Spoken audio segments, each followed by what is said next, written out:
Hello, welcome back to my channel, Mini Side Quests. My name is Adrian and I paint models, figurines, and do mini side quests in between. And today we are going to paint a model from Warhammer Age of Sigmar, Tempest of Souls, and he's from the Nighthaunt unit, more specifically Grimghast Reapers. And we're going to read about his war scroll, learn a little bit about him and his unit that he's part of, and then we're going to paint him. All right, see you now.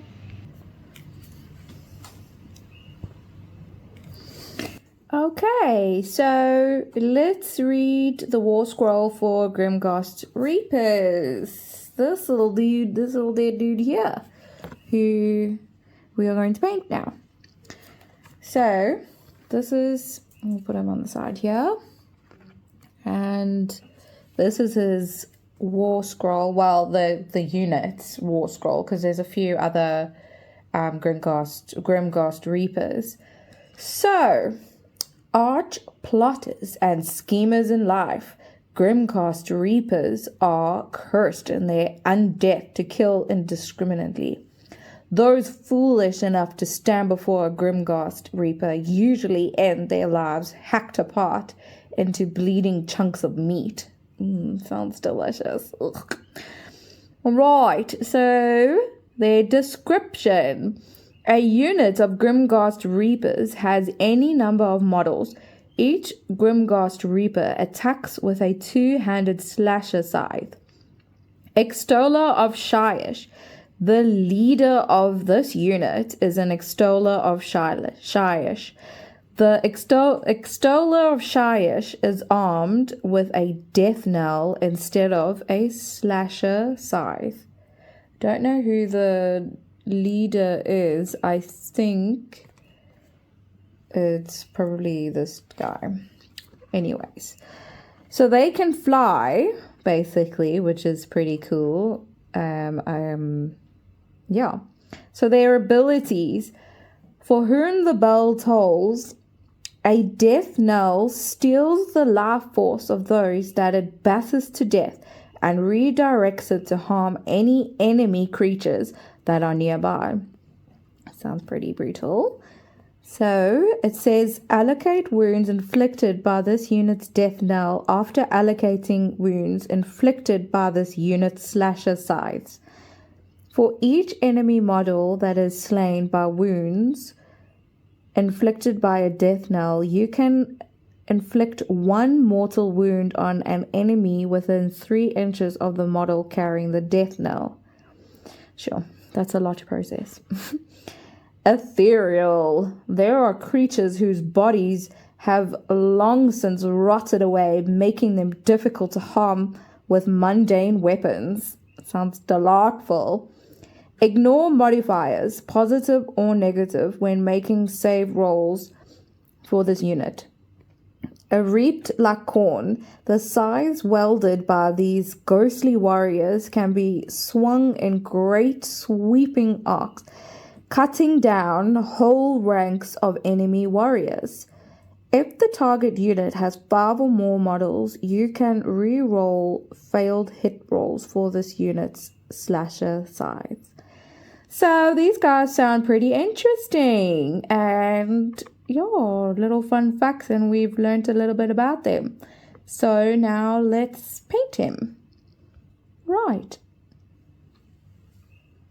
So I'm going to show you basically what my reference is. I'm going to use this guide to basically try and get the colors as close to it as possible.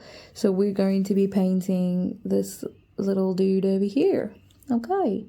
And these are going to be the paints that I'm going to use to paint this model. And we're going to try and get it as close as possible to, you know, obviously the original one. But it's okay, because if we don't, because obviously this is what this channel is about, basically working with what we have and making it work. And if we fail, that's okay, because we just try again.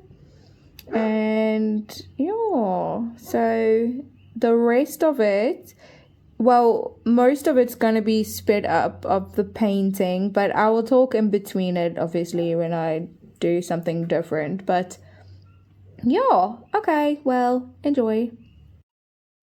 Okay, so I actually did want to say something now, but I'm trying to think of which parts I'm going to start first.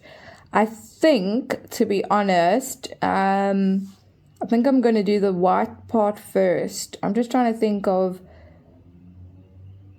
what is going to be easier to... Maybe I'll actually do... Okay, I'm going to do the white first, which is the limbs. And then I'm going to come in and do the material, the black part of it. And then I think I'm going to do, well, the black part of it. And then I'm going to do this side. And then I'm going to do this end bit here. But I think I'm going to do the limbs first. All right. And the face.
Okay, so I think I'm going to use this color for this band that goes around his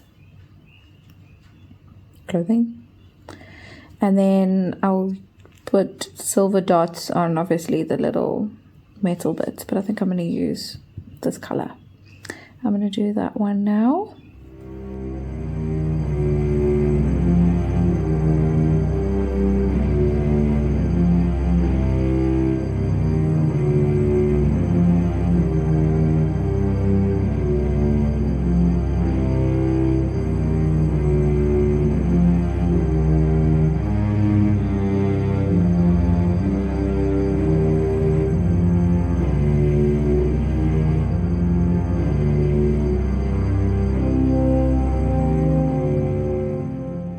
Now I'm going to, oopsie daisy.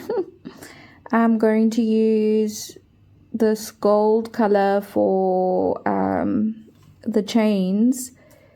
Well, I assume it's armor actually. the armor in between, and then I'm just going to use the gold, but then I'll obviously come in with this and we'll make it look rusty and obviously worn down. Same with this banner, this words are hard. That brown bit, we'll do the same for that. All right.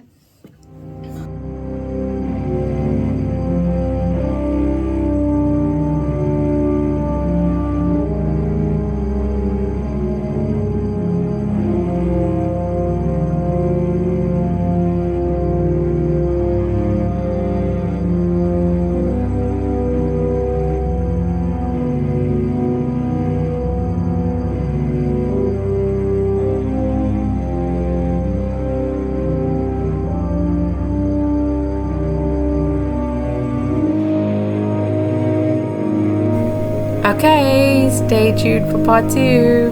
Bye.